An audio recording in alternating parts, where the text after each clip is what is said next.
Hi, this is Robert Garbong, philosopher and educator.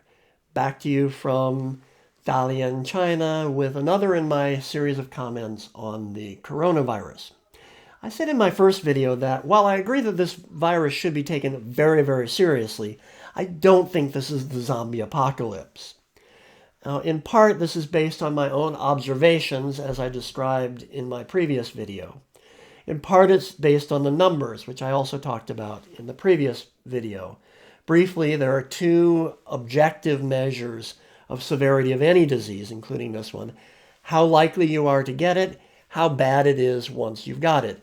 On both of these measures, as I discussed before, this virus seems to be substantially worse than the flu, but still much less dangerous than, say, polio was in its day, or than Ebola was just a couple of years ago. Currently, these numbers aren't great, but they aren't catastrophic either. But as I've said, I'm not a doctor, much less an epidemiologist, so I'm not going to get too far into that. Besides, the people who think this is a doomsday virus don't trust those government numbers anyway. And they've got a point. Clearly, those numbers were dishonestly reported early in this outbreak, when local officials were responding to the perverse incentive structure of the Chinese government to put tons of effort into covering up news of the outbreak and none into containing it. Containing the outbreak, that is. So it's very common for people to dismiss any data with a hand wave and say, the Chinese government lies. Well, yes, they do. In fact, if you've ever seen that old TV show, House MD, the old curmudgeon Dr. House had this mantra that everybody lies. But if you remember that show, Dr. House didn't just throw up his hands and say, everybody lies, next case. He applied analytical reasoning to assess each case objectively, to get behind the patient's initial, inevitably inaccurate representation to ferret out the truth. What I'm going to do in this very short video is to discuss why I think that the numbers we're seeing probably are a relatively accurate reflection of the actual situation of the disease. In other words, why I think we can generally trust the evidence that this disease is serious but not catastrophic. As I mentioned before, I'm beginning with the evidence of my own experience. As I said before, I don't know anyone who has this disease, has had it. No one in my neighborhood has had it.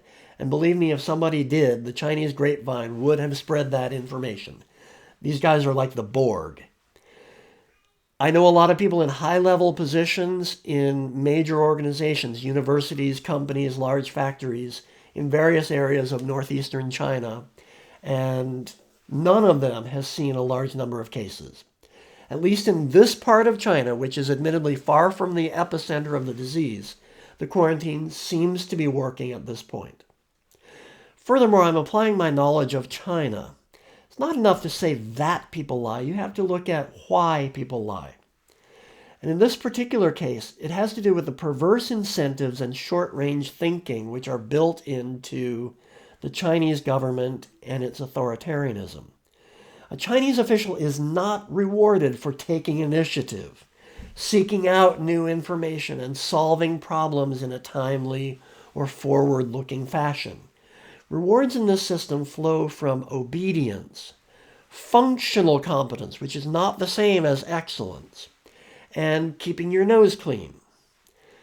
And now I'm going to get in a little bit into the weeds of moral psychology. In other words, the study of motivational background that conditions moral choices. In other words, what are the psychological elements that push a person toward a certain moral choice? Think for a moment about the times when you've faced a morally difficult decision. It's not just every decision that carries a big moral dilemma with it. Most people, whether they're fundamentally moral or not, are honest in practice most of the time. There are people, of course, who are pathological liars, but we call them pathological precisely because they lie when it doesn't make ordinary sense to do it. For the normal, non-pathological person, the temptation to lie comes when we have conflicting incentives. usually a conflict between the short term and the long term. It's when you know that it's better in the long term for you to be truthful, but it brings pain in the immediate moment. Dad, I kind of put a dent in the Cadillac's front fender last night. Or, boss, I made a mistake that cost the company a bunch of money. Those are the cases in which we have a true dilemma where we're pulled toward doing something that's dishonest. I'm not saying that these incentives determine your choice. You have free will, which is why we call these moral choices. But these are what makes a decision difficult or create the temptation to be dishonest. Now, suppose you're a mid-level Ministry of Health bureaucrat in Wuhan, and you hear about a frightening new virus. You surely have all the information you need to know that, in the long run, you should attack this aggressively, at least if you choose to attend to that information. But if I alert my boss, he's liable to come after me for bringing him bad news. China has a long history of punishing the bringer of bad news. Also, an aggressive approach will cost precious resources that are already stretched too thin. And the public can be unpredictable and even a dangerous force when they're afraid.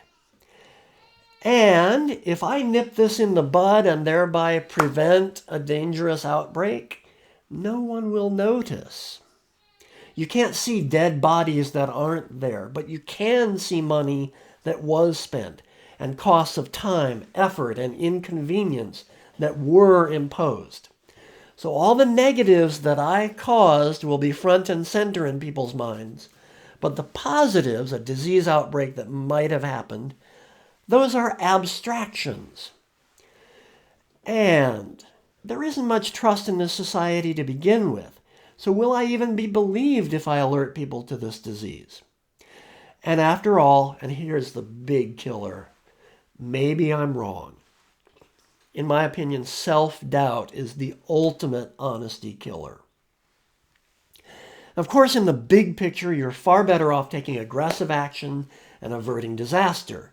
But it can be extremely tempting not to see it that way, especially when all you have to do is do your job. Put your blinders on, do your assigned task, look the other way, and sic the internet police on any pesky doctors or family members who do dare to say something. Now, if you want a brilliant portrayal of how courageous it can be just to stand up for the truth, look at Henrik Ibsen's magnificent play, An Enemy of the People, which happens to be one of my all-time favorite works of literature. So this is why the local officials felt compelled to cover up, to hide, to ignore, rather than being open and transparent and bringing knowledge of this new disease to the higher-ups who could have brought more resources to bear when it first emerged. Now, flash forward a few weeks, and you're another mid-level bureaucrat in a similar position. How do your incentives stand now? Now, your boss has been sacked and replaced by a new guy from Shanghai who's looking to become a hero by becoming the one who ended the outbreak. The resources are already spent. You'll be in trouble if you don't deploy them aggressively. The public is already in a panic, and they're only more likely to boil over in anti-government rage if things get worse after you told them they were getting better. This disaster has already become top headline news around the world, and the Chinese government... no, wait a minute. You've been firmly instructed always to say the disgraced former leadership of Wuhan have been humiliated on the public stage. So now the Chinese government needs to get back some prestige by the effectiveness of its dealings with the outbreak. And crucially, the moral paralysis of self-doubt has been resoundingly, disastrously dispelled. You and the whole world can now barely avoid seeing the nightmarish consequences of earlier inaction. Now, to be sure, there's still plenty of incentive in this system, especially for dishonest behavior, for pushing blame from me to you, for making my district seem like the safest in all Wuhan, and so on. But gone is that overwhelming, crippling incentive to engage in mass-scale cover-up, which was there at the beginning. Now, I've heard many people make an argument along the lines of, clearly the problem is vastly worse than they're letting on because look how aggressive they've been. No country, least of all China, would shut down their entire economy for months over something that's hardly any worse than the flu. I find this argument kind of funny because suddenly the Chinese government, which a sentence ago couldn't get its act together to accurately count cases, suddenly has overcome all that incompetence and all that dispersed dishonesty to know exactly how many cases there are, how severe they are, and from an actuarial risk management objective standpoint, exactly what and where and how many resources to put into the fight. Once the cat was out of the bag, the Chinese government had powerful incentive to respond aggressively. They needed to make a display of their overwhelming efficacy so that their lackeys at the WHO and the compliant world press would extol the unique strength of the Chinese government in handling this disease. So it stands to reason that they would, if anything, overreact once the idea of hiding it was no longer feasible. So the bottom line is, I think the information we're now getting is generally reliable. It's surely not perfect from a God's eye perspective, but I see no reason to doubt its overall veracity. I say this based on my own personal observations and what I get on my social media every day.